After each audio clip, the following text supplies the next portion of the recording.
from now. And also, if you are mindful of your video, please like have your camera off.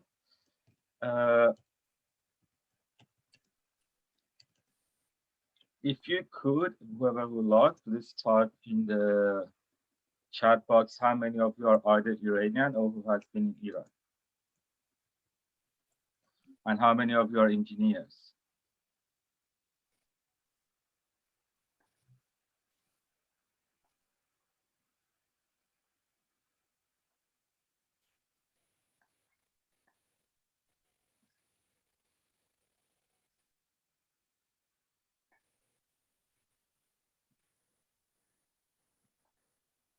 Yeah, yeah, that's good. Do we have any engineers?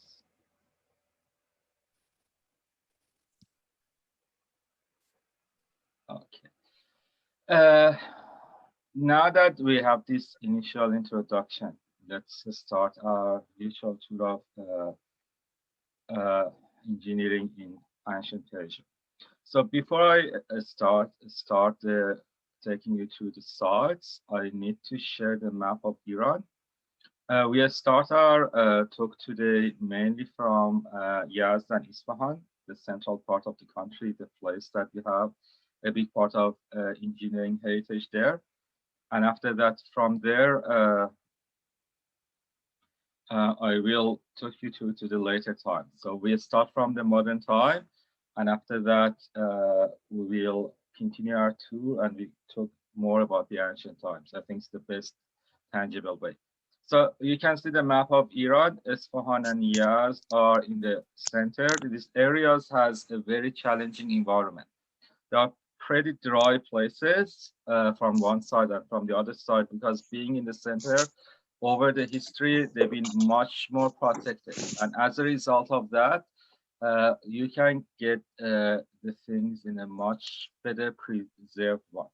So we start our tour from local area in Yazd, and from there, I will take you around and I start talking about different heritage that we have and some technical aspects of these heritage buildings. Again, I need to mute you guys because we have a big group. If you had any questions, please type it in the chat box or asking from me when we have a break. Let me share my screen. I have 3 monitors in front of me. You might get a few second delay until I switch between the screens. And we are using 3D imaging to see the attractions. So this way you can get to see the places in a much more realistic way. We start our tour from a community area in Yazd. Yazd is the driest part of the country. The rainfall is next to nothing. 60 millimeters per year, sometimes even less.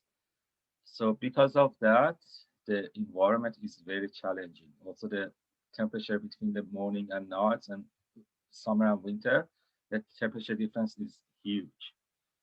This city has a very good location on the Silk Road. So since 1,000 years ago, people were trying to live in this place because of the location of the city. And because of that, they had to use their brains to be creative to find the ways to make the life possible here. And as a result of this 2,000-year effort, we have quite a whole lots of different heritages in Yazd. Actually, Yazd and Isfahan are the best spots in Iran to know about this technical heritage.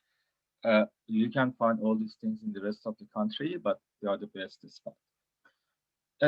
You can see the material of the building. Like this material are the clay mud mixed with hay, and people out of the experience, they realize that they can provide a really good insulation when they build their houses with this material. So the first step to make this place livable, to deal with the environment, to provide water, and to have a reasonable temperature. The second thing that I want to start my technical aspect of tour from are these wind catchers or boat gears that you can see. Uh, these wind catchers are really great examples of mechanical or fluid engineering. So what these wind catchers do, they act as air conditioners. They are actually the traditional air conditioners, and in the places like Yazd, also in southern Iran, you can find them all around. From here, I need to switch my screen again to take you to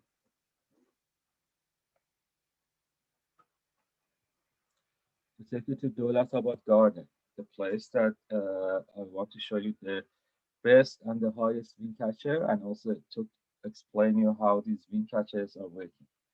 So I start this live with few of these attractions, and after that we will go deeper to the history.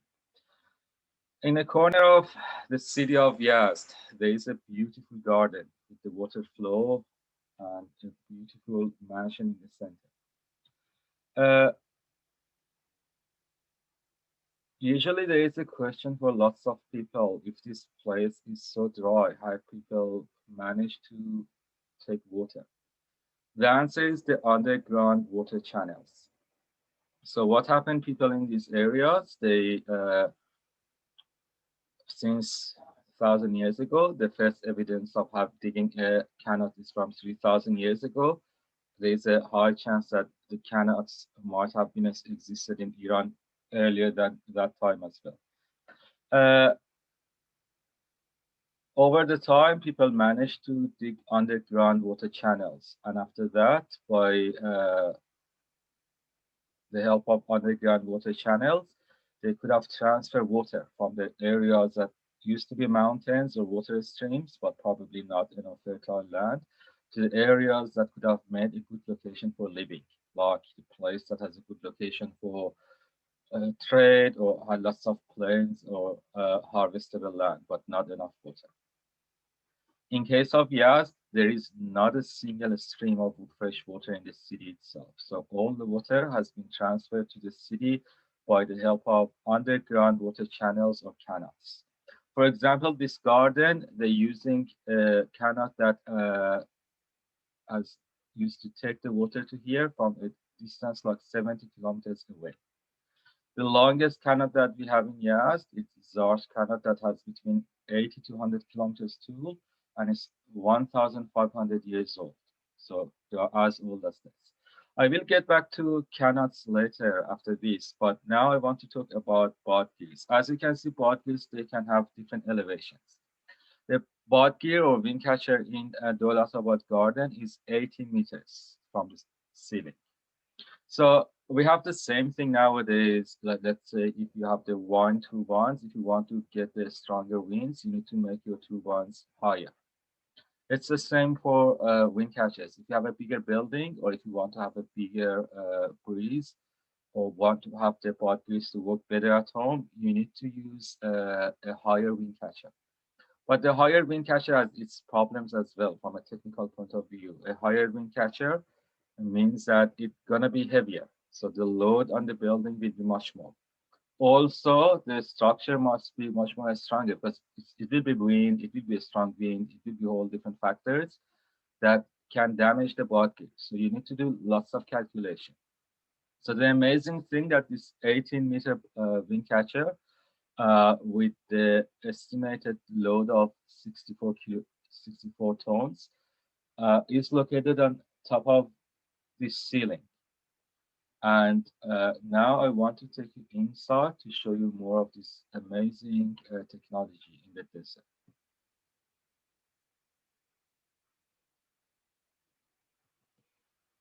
So what wind catchers do, now you can see the exit point of a wind catcher. What wind catchers do when the wind blows in the area, they can catch the wind from every single direction.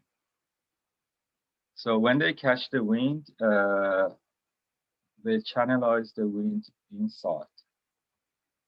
Here you can see the area that windcatcher is from the lower level. Uh, when they channelize the wind, and as you can see, the blades are all around, so they can catch the wind from every single direction. There is a tunnel that channelize the wind, and that tunnel gets narrower and narrower as much as you go further down. So as a result of this narrowing down the tunnel, the air get pressurized. When the air got into the house, there is a water pond right down the tunnel, and the air that has pressurized got hit to the water, and as a result of that, it cools down. After it's cooling down, the air starts flowing in the house. And as I showed you in the first slide, there are some other uh, airways that can take out the air. So it will be the air circulation in the house. In Dolatabad Garden, which is a fantastic place to explain wind catchers, we have a central room that takes the wind. And after that, the wind can circulate through these doors to all other rooms. And after that, the air will circulate out from the other airways in the other rooms. Also, the area is very well crafted, like very well designed in terms of light and shade. So in the summer, you can get a really amazing breeze, plus lots of great lighting factors that will make the area very pleasing. Before I take you to the other next place, and before I share a video for you from how a Qanat working. Here you can see that the roof actually is like a curved round thing. So returning to the weight of the board gear, actually when we have the ceiling like in a round dome kind of shape, that will help us to carry a much better load, because when the roof is a square, the weight will go to just same location, the exact location that the weight or wind catcher is. But when you have the like ceiling like in a dome curved shape, the pressure and the load of the wind catcher will split all around the dome. So that's a really interesting technical thing of how to carry a heavy load on your ceiling. Let me share another photo with you, a schematic that will show you how the flow will be in the house. So this is not a proper board gear, but imagine that this is the board gear and the air got in. It will cool down here in the interior of the house, and it can go out in the other side. Board gears are really interesting because they don't use any electricity at all, and the water consumption is minimal. So in this way, they are they are really great resources in terms of saving water and saving energy. So that is the main case about the engineering and technology in the ancient times, either in Iran and other countries, that the engineering and techniques, they used to be very sustainable. Now, when I talked about Qanats, it's time to show a quick video so you can have an understanding how Qanats are. And after that, I will give a talk about Qanats. And after that, we will continue our tour and to show you some of the other interesting stuff that by the help of them, Iran was livable.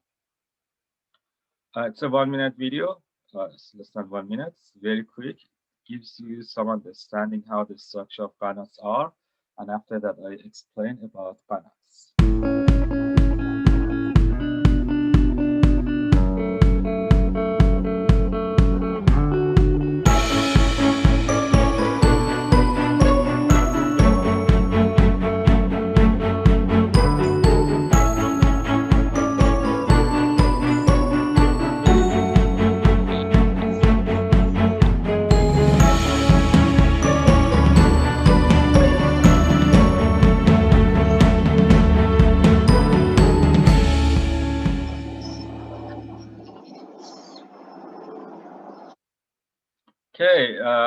you could have seen a quick explanation of the structure of Qanats. Before I take you to the rest of the attractions, it's very good to talk you through how Qanats are functioning and how the whole thing is to be created. So as you can see, there are always some plains in areas like Iran that we don't have enough rainfall that you can live or have good location for trade, or you can get enough space. There are other areas in the mountains, as Iran is mountainous as well, that you can catch the water. Uh, the answer of how to make this place livable was using Qanats or underground water channels. You could have seen how inside the Qanat is. And here you can see an infograph of how the whole structure is. So building and developing these Qanats are a great time-consuming project. It took ages to develop these Qanats. As I mentioned, lots of them, they transfer the water from distances like 60 to 80 kilometers away. And lots of them are 1,000 years old. What people do when they wanted to build the Qanats, first they should have found where the water is.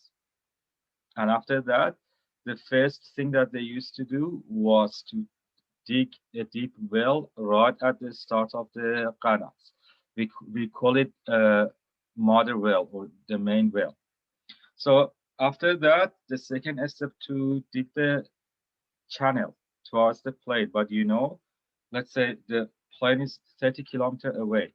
You need to adjust the slope. You know how deep the wells might be and how steep the channel should be. So because if the channel doesn't have any steepness, it cannot flow the water. But if the steepness will be more than a certain degree, it will wash away the channel. So it's quite a hard calculation. And imagine that you need to do that for kilometers, like for really long distances. So how to adjust the steep, it's an old knowledge. And usually any Qanat team, they had a head of the team who is a really experienced person who's been in this business. And they are the people who does this calculation. After making the first well, the guys used to go back to the origins of Qanat and they will started digging the channel all the way towards the main well from the place that the city used to be. And after that, every now and then they used to dig a well. So this well could have been used for taking the water in other places or to take air in the channel if they wanted to get out in any time, also to the maintenance of the Qanat for the later time. So usually a team of 6 to 8 people used to work on Qanats, and every year they could have dig 1 kilometer of that. So imagine that if you have a Qanat with 80 kilometers length, it is a 80 years project. So few generation used to work on this, and they need to remember what they have done on Qanats. But after when they make the Qanats ready, they could have had the Qanats for generations. As nowadays we have Qanats for more than like 20 centuries in certain places. Lots of Qanats are out of function nowadays. It is estimated only 20% of Qanats are functioning. There is a saying, it's been an estimation. If you want to add all the Qanats that exist in Iran together, all right after each other, it will be around 400,000 kilometers, which is the distance from the Earth to the moon. So this is the load of the work that has been done. And even though 20% of Qanats are functional, the estimation was that the electricity, the energy of the electricity that if you didn't have Qanats, you needed to use to electrical pump the water is 800 megawatt hour, which is 2 big power plants. So imagine that if all the Qanats were functioning, they were saving 4,000 megawatts a year. But now that I explained how the water gets transformed, it's time to explain how the water gets stored. So the answer is the traditional water reservoirs. Let me take you to a water reservoir.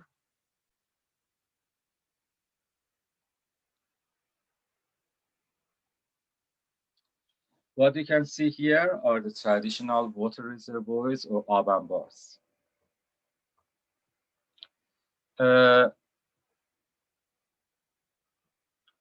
To fill the water, people had to either use the rainwater or use Qanats. So lots of the times when Qanats has lots of water, let's say, okay, Janela. Let's say, can you hear me well now? Let's say in the uh, let's say in the time of the spring, lots of these waters they got into the water reservoirs that you can see, and after that they fill up the water reservoirs. Can everyone hear me well now? Uh, the water reservoirs were load the water for the summertime or the time that it was dry and people couldn't make the have the water. I will take you inside the Aban bars. You can see Aban bars from the top. So let's get inside, and after that, I will get back and I will have some questions for you.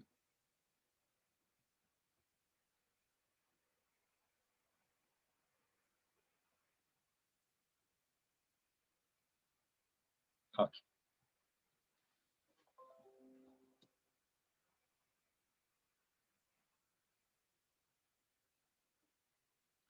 Now we are right at the entrance of a water reservoir. So what you can see, the main structure of an Aban bar or water reservoir is actually inside the ground.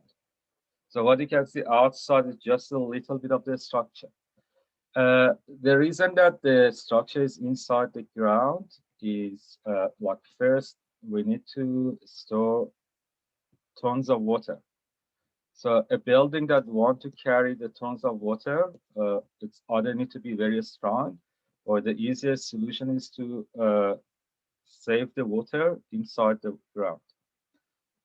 So in this way, the load will be on the ground, not on the structure. So it will be a less heavier and easier structure.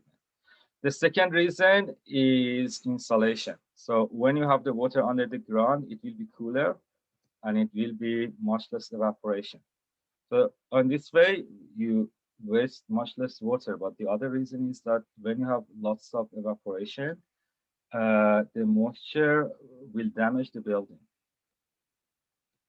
So having the place cooler is a good way to save the place. Here you can see the walk to the uh, underground water reservoir. Here is the depth of around 21 meter. If we go further down, here is the main water reservoir. The lowest part of the water reservoir.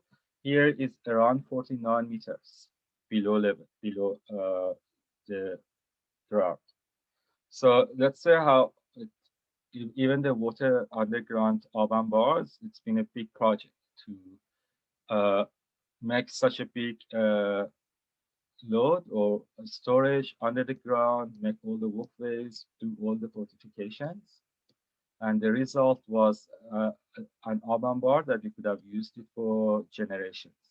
Nowadays, we don't use urban bars for drinkable water anymore. It's mainly, lots of them, they're out of order. But if they use, they are used for like watering the livestock or these kind of things. Is there any question? Now that I take you inside a water reservoir, it's time to talk about the structure. Apparently, it's the entrance, but there is a question: how people could have make the water fresh and drinkable all year round. Because like if you have the water for a few years in a normal situation, it will be rotten and it won't be drinkable. Lots of the times the water used to be in the water reservoirs for quite a long time. Does anyone know the answer? You can unmute yourself and share the answer with us.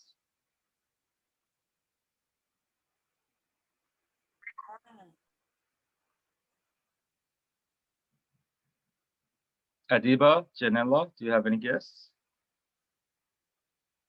No, sorry, I just yeah, something happened, that's why. Yeah. Okay, let's see. Just by being cold? Yeah, that's one reason, but it's more into that. It's very interesting, the answer. Because it's dark? No? Oh, that can be, but there are two ways to make the water fresh or drinkable all year round. You can see one of the answers in the screen, the windcatchers. Because when the water is flowing or when it's moving, it will preserve much better. So the wind catchers make that air circulation, and as a result of that, the water were moving all the time. Also, the wind catchers would have helped that the moisture don't concentrate too much, so that could have helped the structure to preserve much better. It's a really interesting style of thinking technically.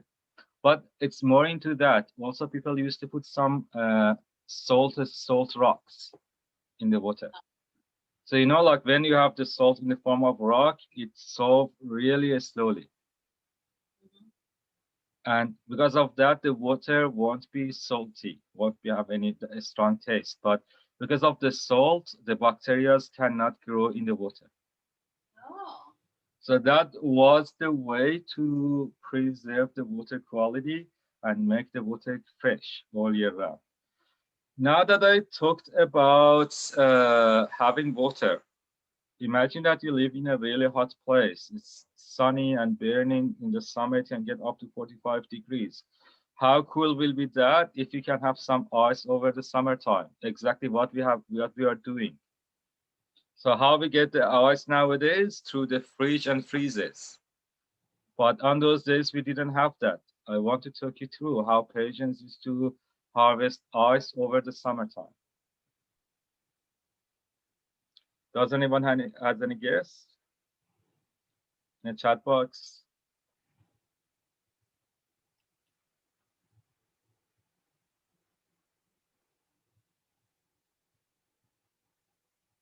No. Okay, Oh, let no. me Yeah. show you the traditional fridges of Iranians. So the answer is something similar to urban bars. The structure is similar, but actually the function is very different. What you can see is a traditional ice box in a corner of a city. So it's a bit similar to urban bar from outside or even from inside, but the design and the concept is pretty different. These reservoirs are designed to load the ice all year round. So I will take you inside, but what happened during the winter time when we have ice or when we have rainfall and you can freeze the ice, people fill the place with the reservoir that I will take you shortly with either water and wait for it to get frozen or with the ice. So over the winter, they can stock more ices. And almost at the end of the winter, the area will be full of ice, like this reservoir that you can see. Again, the building is inside the ground. First, not to put the load on the structure, but secondly, to create a better installation. So if you have a look at the dome, you can see the ceilings are higher, and that's actually design and soda. The reason that they make the dome of the icebox higher was that they wanted the heat to go to the top, not to be close to the surface of the ice. Again, another way of technical thinking. After the end of the winter, they used to cover the ice, and the building has a really, really good insulation. They used to block the doors, all different doors, and only have one door open when they wanted to collect the ices. And after that, they could have used the ice all year round. So what can be better than that? Having the ice all year round and having water. without using any electricity. These are some kind of Iranian thinking, how to make the area livable. The last thing that I want to show you from the what we can find modern things before taking you to the ancient sites and what we can have the examples of history is a quick look at a traditional bathhouse. So we used to have hammams and shared bathhouse in Iran. As you know, like on those days, we didn't have any oil or electricity. How to make the water warm and how to make the bathhouse warm all year round, it was very well thought of. So now you can see the main part of a bath. Like in the older days, this area used to be full of hot water. People used to wash themselves.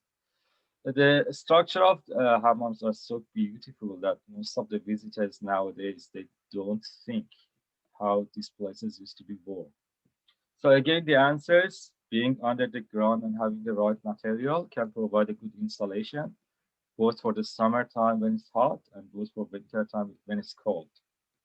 But also to make the water hot and to make this place hot, people used to burn fuel.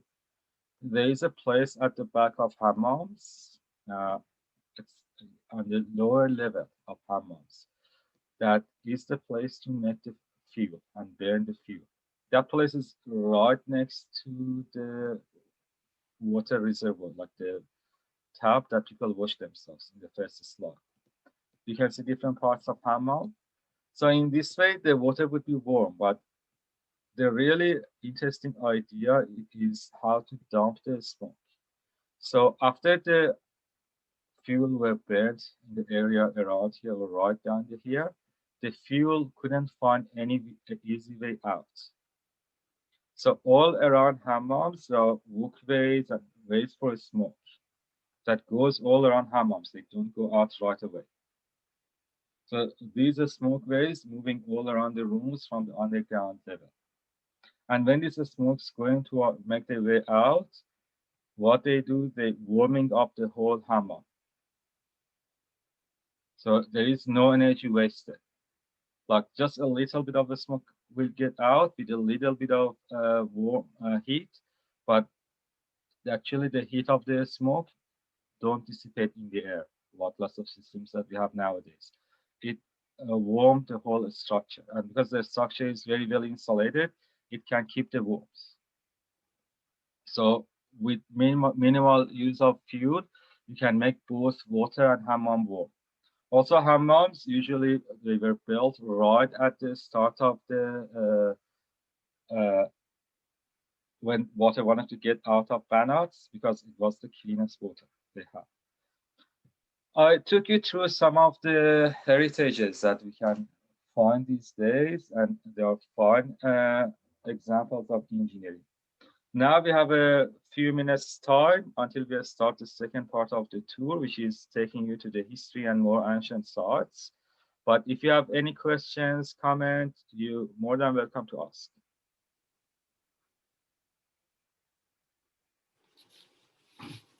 I didn't fully understand how the water was heated in the bath. Could you review that for me? Okay, yeah, like under the bath place here. Yeah. There is another room that you can not see it from here, from the back of the building. There is another room, and Okay. on that room, it's like a place that you can burn the fuel. Mhm. It's usually lower than the main part of the bath. So when you're burning that fuel, that warm the water, and after that, the water will flow inside the main part from these pipes. Great. It's outside that, but the thing, and it's a very dirty, it's very smoky place. It's not like an appealing place to be. But what happened that when they want to dissipate the smoke, they don't let it go right away. There are lots of smokeways all around that will dissipate the heat to the main part of the building, not to the air. Okay, is there any other question, comment?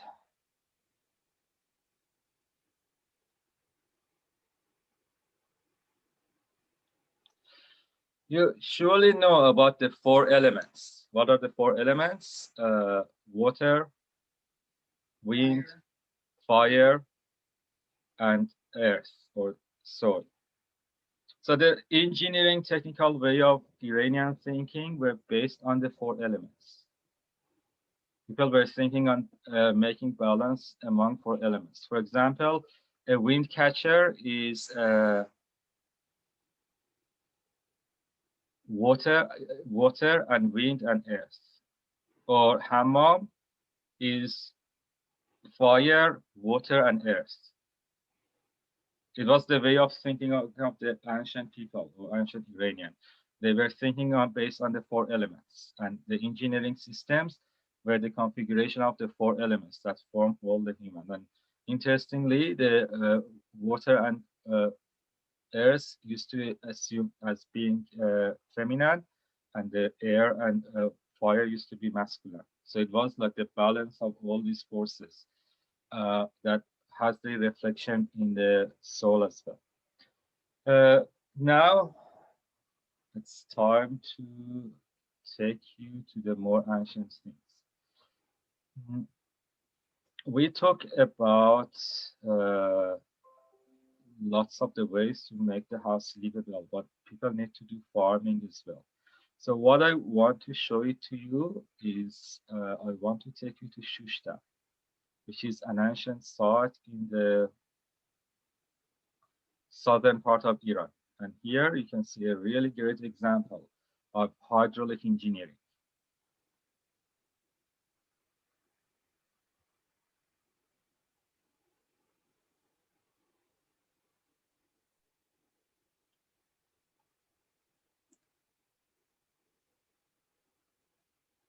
In the area that we have this part of the southwestern part of Iran, despite the rest of the country, we have lots of big rivers. And as a result of that, we didn't need to dig canals, but it was really important to manage the water resources. And here in Shushtar, you can see a great example of how people used to manage the water resources to take food. So because this place has lots of water and fertile land, as a result of that, there are lots of farming. There's lots of wheat farming. But when you have the crops ready, you need to prepare flour out of this wheat. And what you can see here, right next to this big river, is a mill or water mill complex. So here at the background, like actually this water is a branch of the river that has been built artificially. People dig a big channel and they change the direction of the river, a part of the water to this direction. When you get to this place, there is a dam. They built a little dam to elevate the level of the water. And what you can see here in this little island kind of place, and in this corner and this corner, there are lots of traditional water mills. So what's happening, that water that had some elevation, they will go through the tunnels and goes all around. Like here, for example, the level here is higher than here. And after that, they start turning the mills. And as a result, they can make lots of flour. And to make you more surprised, this site is 2,200 years old. And still 3 of the mills are functioning. So it was people to be able to make flour, they were using this. But in the areas that we didn't have big rivers like this, the solution was to build the mills on the way of the Qanats. So those channels that you saw on the Qanats, they were used for water mills as well. So people used to put the water mills inside Qanats, and they were using them for making flour out of the wheat. But water wasn't the only place to do the mill thing.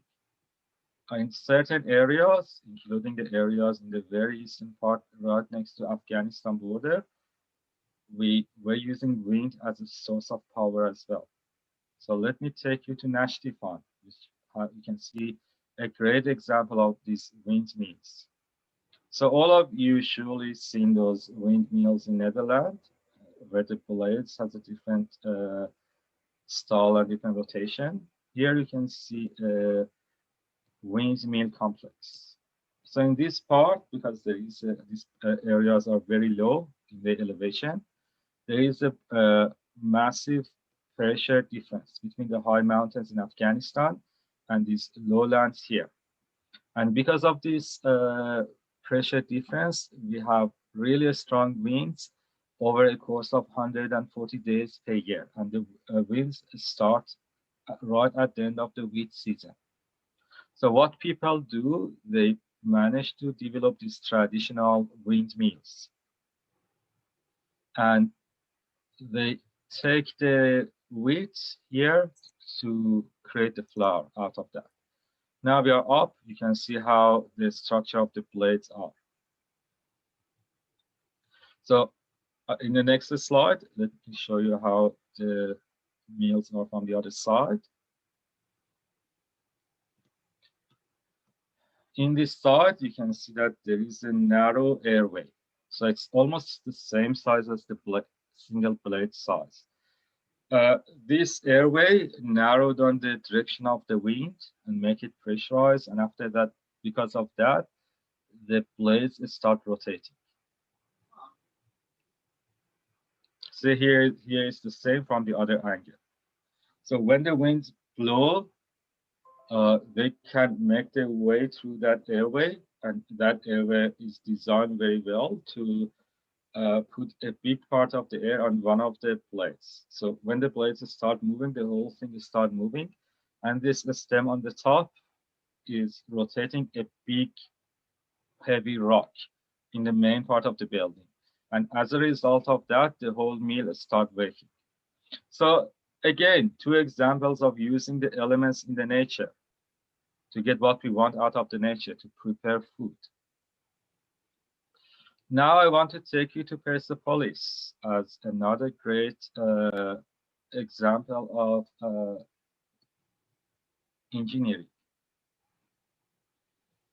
Persepolis, for people who has been in Iran, is like a really great ancient site to visit. We are right at the entrance of Persepolis.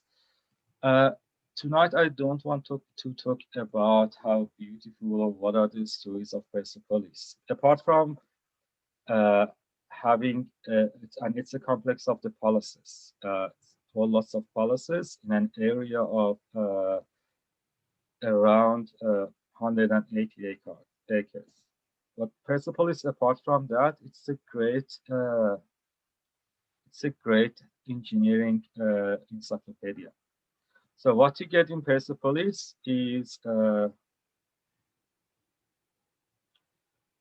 it's like the encyclopedia of engineering. Persepolis was one of the capitals of ancient Persian Empire. And that Persian Empire were dominating the whole civilized world. What they have done when they wanted to build Persepolis, they hired engineers and technical people from all around the world. For example, lots of the stonemasons, they used to be Greeks or Egyptian. You can see actually the influence of the Egyptian places here as well. Or lots of the project managers used to be from Elamites, like it was Babylon. They were right next to each other. Two of the really important and interesting civilizations in the southwest of Iran. And another interesting thing, to build Persepolis, no slave has been used. Despite the rest of the world, it was part of the practice on those days to hire slaves to do the work for you. And the whole project took around 180 years to prepare the whole place. So as a result of that, like it's easy to tell that it's been a proper plan to build Persepolis. And that's why it's like an encyclopedia of engineering of the wood, because you can see all the techniques that has been used in different parts of the wood here. Let's give you some examples, like the whole Persepolis has been built on a deck with the area of 180 kilometers. And before they built that deck, they prepared the water systems. So they prepared the drainage system, and also they prepared the potable, drinkable system. It's been Qanats that used to take water here. Imagine in ancient Babylon or Egypt, all the civilization used to be right next to the big rivers, something that did not exist around Persepolis. So a big part of the system is like a big collection of water transfer system.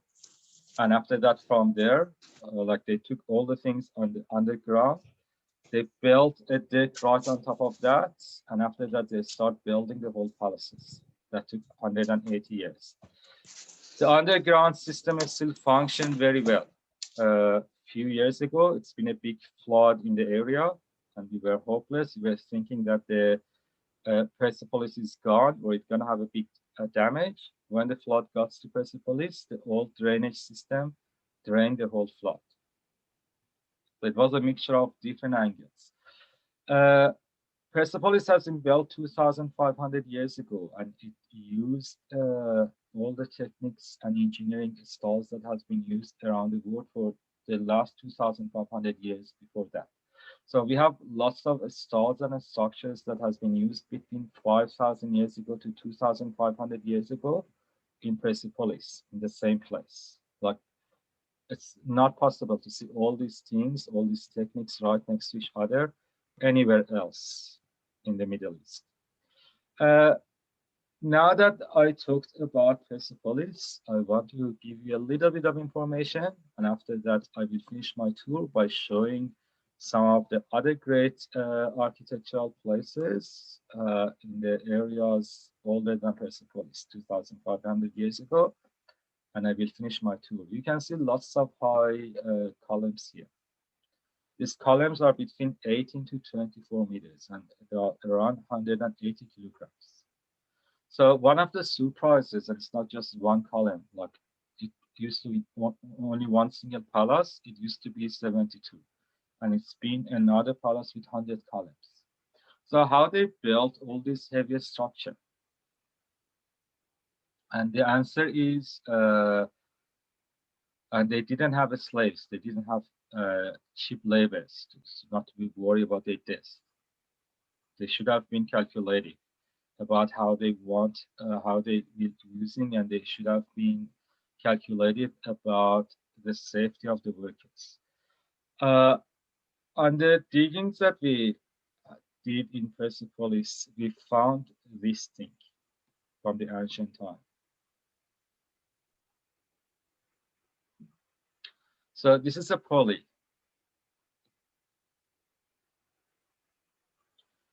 Actually, this pulley is the base of the modern cranes. When you have a pulley with different radius, we can carry a heavier load with less force. And in cranes, we have compound pulleys. We use different pulleys next to each other. Also, there are other metal things that has found from those older style cranes and winches. So actually, the answer is whenever they wanted to set a column, or when they wanted to like build a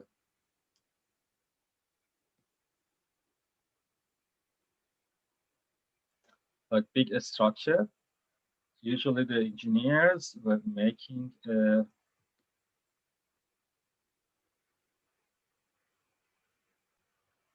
they were making a scaffold like that. And after that, they were making a winch to set the traditional crane on that. So you can see that there are whole lots of different pulleys and compounds that you're using here on this deck. And you might think that there are so many people working on that, but it's not actually. So I want to say that like these pieces of the rocks were between 12 to 18 tons. So every single person can have like 50 kilograms pressure. So to be able to lift these heavy rocks, with 12, used to be between 12 to 18 tons. Actually, 12 men were pulling the things, and other people were guiding. So by using different grades of compounds pulleys on the same winch and mixing them together, actually like 12 by 50 kilograms is like 600 kilograms of pressure. They actually could have carry a load 30 times heavier. And by the help of a scaffolding, they were using that. Imagine that these techniques being used 2,500 years ago. It's not something that we have nowadays, like the modern cranes, but the engineering techniques and those understanding of the physics and mathematics calculations behind that, it's really amazing. I will finish this talk by take you to Tokyo and to take you to Elamite dynasty. Elamites, it's a less known civilization. It's right next to ancient Babylon. But in terms of the technical attitude and what they could have created, they are no less than Babylon. I show one of the oldest ziggurats that we have in the world here in Khuzestan. It's not far from those water mills they showed you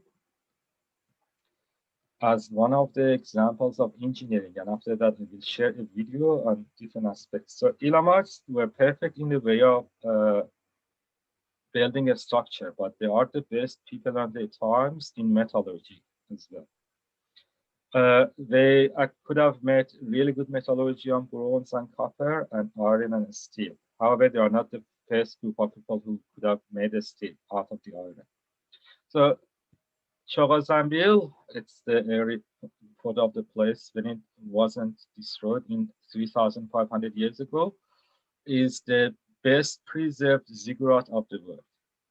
And it used to be 52 meters from the top to the bottom. The area is really big. It is like the same size as 2 soccer fields. And it's got a really interesting structure.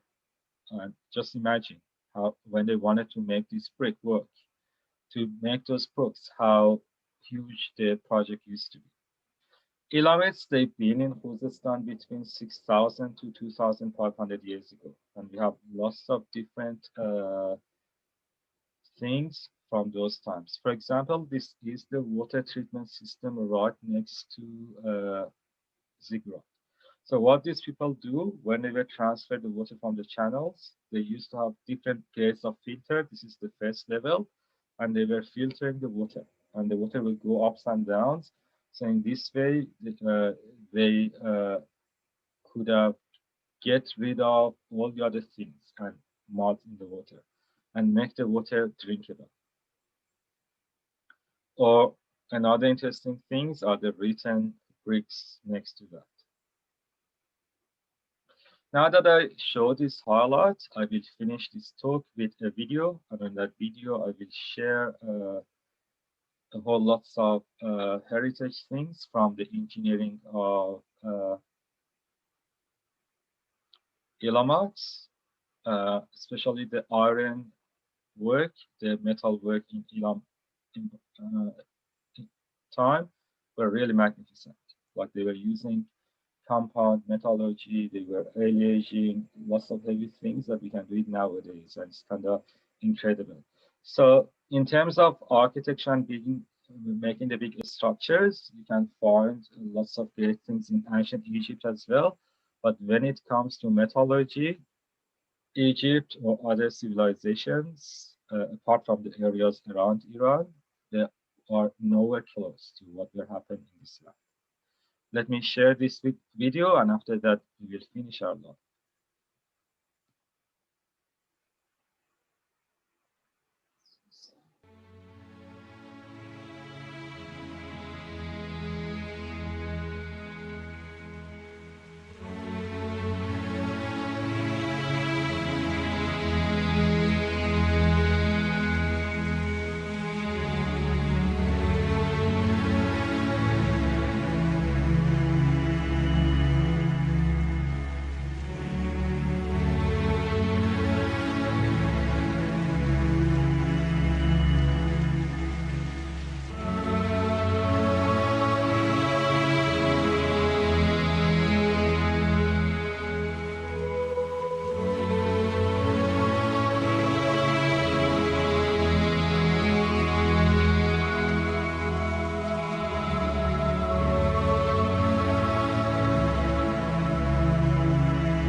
Okay, that was